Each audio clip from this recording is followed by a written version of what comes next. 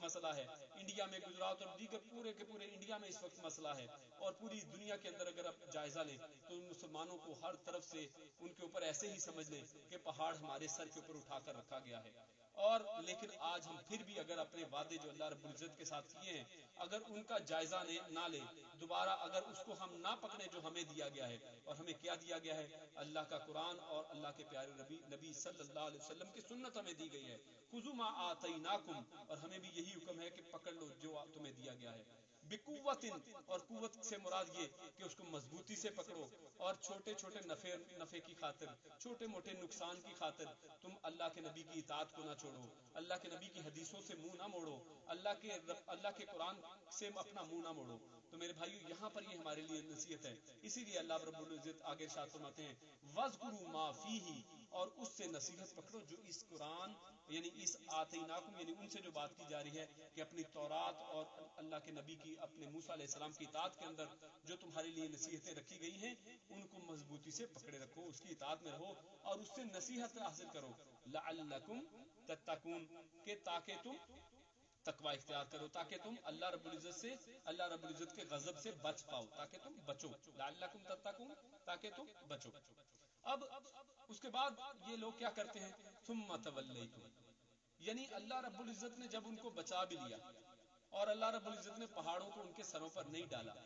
اور یہ وقتی طور پر ڈر کر انہوں نے عمل کا وعدہ دوبارہ سے کر لیا، اور لیکن اس وعدہ کرنے کے بعد اگلی ہی آیت میں اللہ رب العزت ارشاد فرماتے ہیں یہ اس وعدے سے پھر ایک دفعہ پھر گئے، ثم تولیتم، پھر تم پھر گئے، من بعد ذالک، ایک پختہ عہد کرنے کے بعد پھر دوبارہ تم پھر گئے، یعنی تم نے اپنی جان کی بخشش کے لیے پھر آپ اللہ رب العزت سے گڑ گڑائے، اللہ نے تم سے یہ طور پہاڑ کو دور کر دیا اور تمہیں دوبارہ زندگی بخش دی، لیکن دوبارہ تم پھر گئے۔ فلولا فضل اللہ علیکم ورحمتہ لکنتم من الخاسرین، اور اگر اللہ رب العزت کا فضل، جس سے مراد اصل میں اللہ رب العزت کے انبیاء جو بار بار ان پر آتے رہے،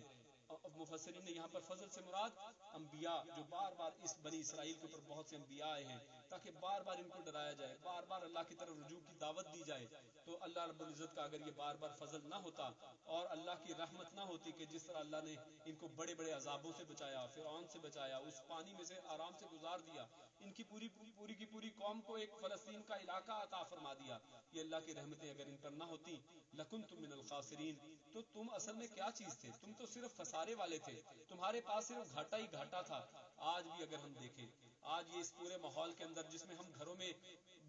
میں بند ہو کر رہ گئے ہیں، آج بھی اگر ہم اللہ رب العزت کے قرآن کی طرف واپس نہ لوٹے، آج بھی ہم اگر اللہ کے پیارے رسول صلی اللہ علیہ وسلم کی سنت کی طرف واپس نہ لوٹے، تو اللہ رب العزت سے یہ ڈر لگتا ہے کہ اللہ رب العزت کہیں ہمیں پکڑ نہ لے، ثم تولیتم، ہم کہیں دوبارہ نہ پھر جائیں۔ اللہ رب العزت سے دعا ہے کہ اللہ رب العزت ہمیں ان پھرنے والوں میں سے نہ بنائے، ہمیں اللہ رب العزت ثابت قدم رکھے، ہمیں اللہ رب العزت اللہ کی کتاب سے جڑے رہنے کی توفیق عطا فرمائے۔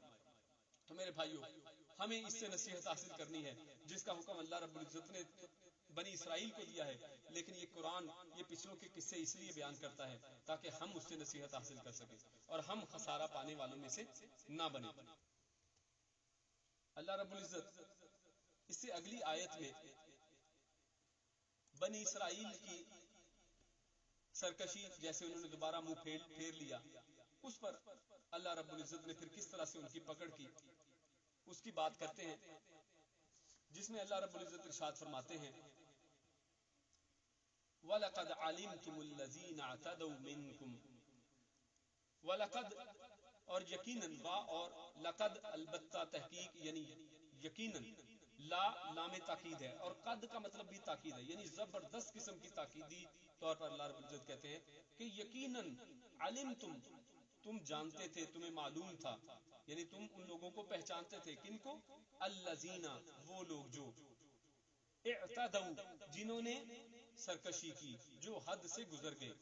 وَلَقَدْ اور البتہ تحقیق، یقیناً، علمتم، تم خوب جانتے تھے، الذین، ان لوگوں کو، اعتدوا، جنہوں نے حد سے تجاوز کیا، جو حد سے گزرے، سرکشی کی، منکم، تم میں سے، فی السبت،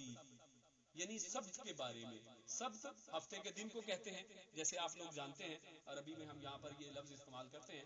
کہ جیسے یوم الاحد، یوم السبت، تو یہ سبت کی بات کی جا رہی ہے کہ سبت کے بارے میں جو لوگ حد سے گزر گئے، فقلنا، تو ہم نے کیا کہا، پس قلنا، ہم نے کہا، لہم، ان سے، کونو، ہو جاؤ، قردۃً، قرد کہتے ہیں بندر کو، تو قردۃً یعنی جمع یہاں پہ کہ تم بندر ہو جاؤ، بندر بن جاؤ، خاسئین، اور ذلیل قسم کے بندر، یعنی رسوا ہو کر، ذلیل ہو کر تم بندر بن جاؤ۔ تو یہاں پر اللہ رب العزت اصل میں ان کو ایک ڈانٹ اور ان کے اوپر جو غضب اللہ رب العزت کا اس کا ذکر کرتے ہیں۔ آگے لی آیت میں 66 میں اللہ رب العزت ارشاد فرماتے ہیں فجعلنا، پس جعلنا، ہم نے بنا دیا، ہم نے کر دیا، ہا، اس کو، اور یہاں پر ہا سے مراد کیا ہے؟ مفسرین نے اس سے مختلف چیزیں مراد لی ہیں۔ ہا سے مراد ایک تو یہ کہ ان کا بندر بن جانا، یعنی بنا دیا اس چیز کو، یعنی ان کے بندر بننے کو کر دیا اللہ نے، یا ہا سے مراد اصل میں اس بستی کا ذکر ہے، یعنی اس بستی کو اللہ رب العزت نے بنا دیا، کر دیا، نکالن، ایک عبرت، اور ویسے نکالن کا مطلب سزا اور عذاب بھی ہوا کرتا ہے، لیکن یہاں پر اس کا مطلب لیں گے عبرت، فجعلناها نکالن، پس اللہ رب العزت نے بنا دیا اس بستی کو یا ان بندروں جیسی شکلوں کو، یا بندر جو ان کو بنا دیا گیا اس چیز کو، نکالن، ایک عبرت، لما بین یدیہا، لما، ان کے لیے جو، بین یدیہا، جو ان کے سامنے تھے، یعنی اس زمانے کی دیگر بستیاں جو ان کے ارد گرد کی دیگر بستیاں تھی، جو ان کے دیگر لوگ تھے ان کے لیے اللہ رب العزت نے، یا بچ جانے والوں کے لیے اللہ رب العزت نے اس معاملے کو، ان کے بندر بن جانے کو اللہ رب العزت نے ایک عبرت بنا دیا. وما، اور جو خلفہا، اور جو ان کے بعد آئے ان کے نزدیکی دوسری قومیں، اور جیسے آج ہمارے لیے بھی کہ جو ان کے بعد ہیں ان کے لیے یہ عبرت ہے، مقام عبرت یہ واقعات ہیں. وموعظۃ، اور ایک واعظ و نصیحت کی چیز، للمتقین، اللہ سے ڈرنے والے، اللہ سے پرہیز کرنے والے، اللہ کا تقوی اختیار کرنے والوں کے لیے اللہ رب العزت نے اس میں ایک عبرت رکھی ہے.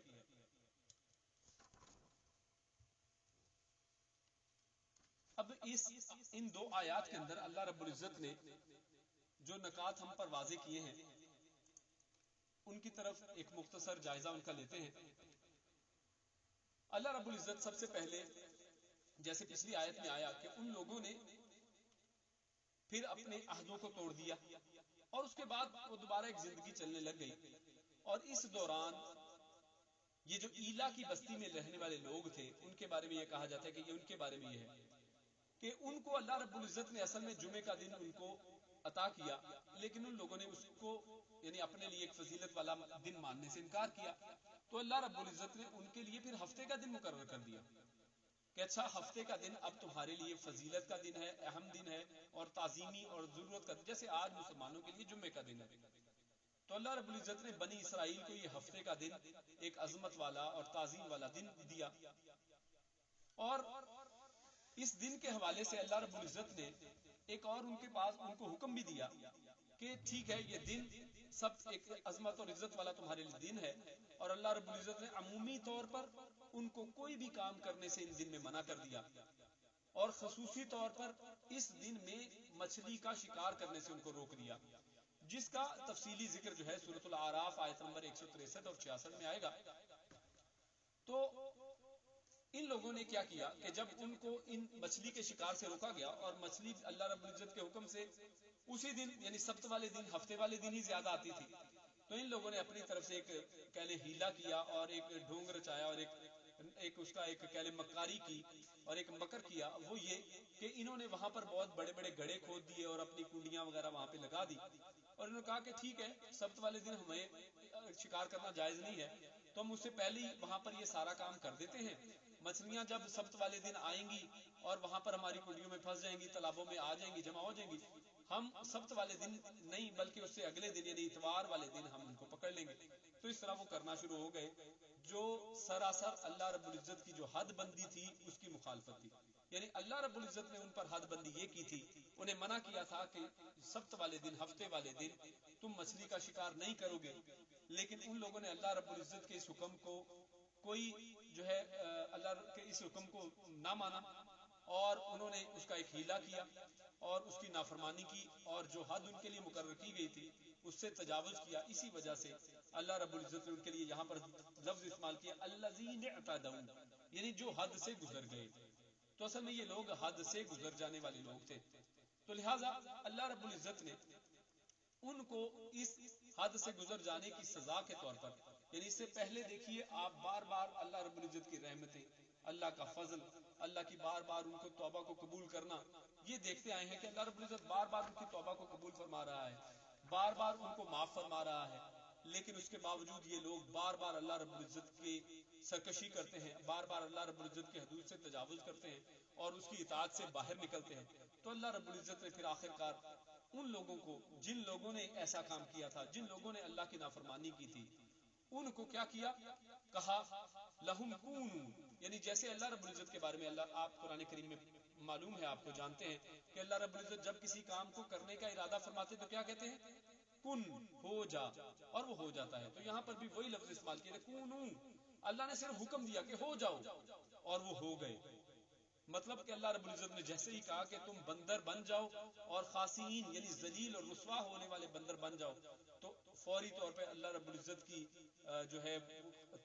قدر جو ہے، اللہ رب العزت ہر چیز پر قادر ہے، کچھ بھی کر سکتے. تخلیق سے اللہ رب العزت نے ان انسانوں کو، ان مردوں عورتوں کو، بوڑھوں کو، بچوں کو، جو لوگ بھی اس غلط کام میں شامل تھے، جو بھی اللہ رب العزت کی نافرمانی میں شامل تھے، ان سب کو اللہ رب العزت نے بندر، ذلیل بندر بنا دیا. اور اس حوالے سے ابن عباس رضی اللہ تعالیٰ عنہ فرماتے ہیں کہ جوان جو ان کے تھے وہ تو بندر بنا دیے گئے،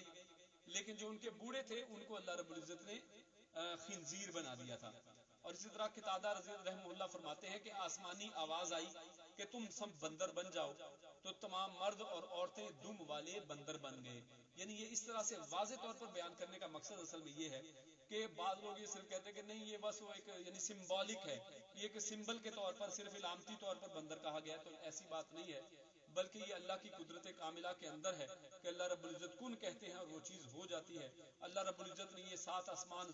زمین اور پوری دنیا کی چرند پرند تمام مخلوقات کو صرف کن کے ساتھ پیدا کیا ہے، تو یہ بندر بنانا اللہ رب العزت کے لیے کوئی مشکل کام نہیں ہے۔ اللہ رب العزت نے حکم فرمایا اور سب کے سب اصلی جیسے بندر ہوتے ہیں اس طرح سے بندر بن گئے، لیکن مفسرین نے یہ بھی لکھا ہے کہ وہ اپنی شکلوں سے پہچانے جاتے تھے کہ یہ جو بندر ہے یہ فلاں شخص ہے اور یہ بندر جو ہے وہ فلاں شخص ہے۔ اور ایک اور جو اہم بات اس میں یہ ہے کہ ابن عباس فرماتے ہیں کہ تھوڑی ہی مدت میں یہ بندر جو ہے سب ہلاک ہو گئے، یعنی یہ نہیں کہ آج بھی جو بندر موجود ہیں یہ انہی میں سے، نہیں، ایسی بات بالکل نہیں ہے،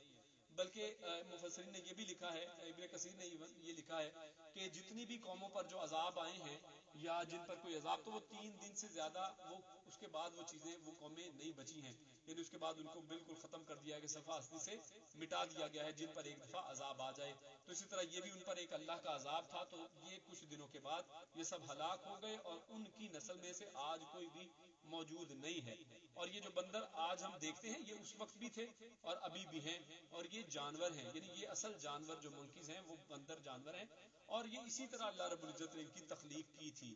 اور اصل میں ان کو ان کی تخلیق کے اوپر یعنی اس طرح کر دیا کہ جیسے وہ بھی بندر بن گئے۔ تو اصل میں ایسا نہیں ہے کہ یہ بندر اس وقت سے بنے ہیں، ایسی بھی بات بالکل نہیں ہے، بلکہ بندر پہلے سے تھے اور ابھی بھی ہیں، اور یہ صرف ایک قوم تھی جو وہاں اس وقت آئی۔ اور اس کے علاوہ اس حوالے سے یہ کہ نہ صرف وہ بندر بن گئے جو شکار کھیلتے تھے، بلکہ ان لوگوں کو بھی اللہ رب العزت نے بندر بنا دیا کہ جو اس وقت ان کو اس برے فعل میں نہ ان کی مدد کرتے تھے لیکن نہ ہی انہیں برا کہتے تھے، یعنی وہ درمیان میں بڑے نیوٹرل قسم کے لوگ تھے، یعنی وہ اپنے آپ کو آج بھی ہم دیکھیں تو بہت سے لبرل قسم کے لوگ اس طرح کے ہوتے ہیں جو بالکل اپنے آپ کو نہ ادھر رکھتے ہیں اور نہ ادھر رکھتے ہیں، وہ بالکل اپنے آپ کو درمیان میں رکھتے ہیں۔ تو اس حوالے سے ایک اہم بات وہ یہاں پر ڈسکس کرتے ہیں، وہ یہ کہ اس مفسرین نے جو لکھا ہے کہ یہاں پر اس قوم کے اوپر یہ جو اصحاب السبت تھے، جن کو یا بنی اسرائیل کے یہ جو لوگ تھے ایلا کی بستی کے رہنے والے، یہاں پر سب کے سب لوگ نافرمان نہیں تھے، بلکہ ان کے 3 گروہ تھے۔ ان میں سے سب سے پہلا گروہ وہ سرکش گروہ ہے کہ جو واضح طور پر اس برائی میں مبتلا تھا اور جنہوں نے اللہ رب العزت کی حدوں کو پامال کیا تھا اور جس کا اللہ نے حکم دیا تھا اس سے باز نہیں آئے تھے، اور یہ وہ سرکش لوگ تھے۔ دوسرا گروہ اصل میں ان لوگوں کا تھا جن کو آج ہم مصلحت پسند طبقہ کہتے ہیں، یعنی یہ وہ لوگ تھے جو نہ خود شکار کرتے تھے اور نہ ہی ان نافرمانوں کو روکتے تھے، بلکہ جو لوگ ان نافرمانوں کو منع کرتے تھے ان کو بھی یہ روکتے تھے اور ان کو کہتے تھے کہ تم ان کو کیوں روکتے ہو، تم واز وغیرہ کرنے والے کون ہو اور تم کیوں ان کو واز کرتے ہو، اللہ رب العزت خود ہی ان کو پوچھ لے گا، اللہ رب العزت نے ان کو ہلاک کر دینا ہے ان کی سرکشی کی وجہ سے، اور یہ نصیحت کرنے والوں کو نصیحت کرنے سے بھی روکتے تھے۔ اور تیسرا گروہ جو ہے وہ اصلاح پسند لوگوں کا تھا، اصلاح پسند مسلم تھے، وہ اس زمانے کے جو مسلم تھے وہ یہ لوگ تھے کہ جو ان سرکشوں کو نہ صرف روکتے تھے اور یہ منع کرنے والوں کی باتوں میں بھی نہیں آتے تھے، انہوں نے اپنی واضح و نصیحت ان کو اس قوم پر جاری رکھی اور مسلسل اس امید میں رہے کہ شاید اللہ رب العزت جو ہے ان کو کل مسلمان کر دے، یہ شاید مان جائیں، شاید ہماری بار بار تاکید سے واضح و نصیحت سے ان پر کوئی اثر ہو جائے، اور یہ وہ لوگ اصلاح پسند لوگوں کا ایک طبقہ تیسرے نمبر پہ یہ وہ تھا، اور یہ لوگ حجت تمام کرنے تک جو ہے ان سے ان کی اصلاح کرتے رہے، اور جب ان کے اندر یعنی کہہ لیں کہ امید کی کرن نہ بچی تو ان دونوں گروہوں نے، تو اس کے بعد یہاں سے ہمیں ایک اور سبق یہ ملتا ہے کہ اگر جب آپ واضح و نصیحت کر چکے برے لوگوں کو تو اس کے بعد آپ نے کیا کرنا ہے، اس کے بعد یہ ہرگز نہیں ہے کہ آپ ان کی محفلوں میں اسی طرح یعنی ڈول بج رہے ہیں اور عجیب و غریب قسم کے بدعات اور خرافات اور شرک ہو رہا ہے اور ہم مصلحت کے نام پر ان کے ساتھ بیٹھے ہیں، ایسا نہیں ہے، بلکہ ان لوگوں نے اس گروہ سے دیوار کر لی، اس پوری بستی میں درمیان میں ایک دیوار کر لی گئی، اور دیوار کے ایک طرف یہ نیک اصلاح پسند لوگ تھے اور دوسری طرف یہ دونوں مصلحت پسند اور سرکش لوگ تھے، اور انہوں نے بستی کے درمیان میں اس طرح سے دیوار کر لی، اور جب چند کچھ دنوں کے بعد وہاں سے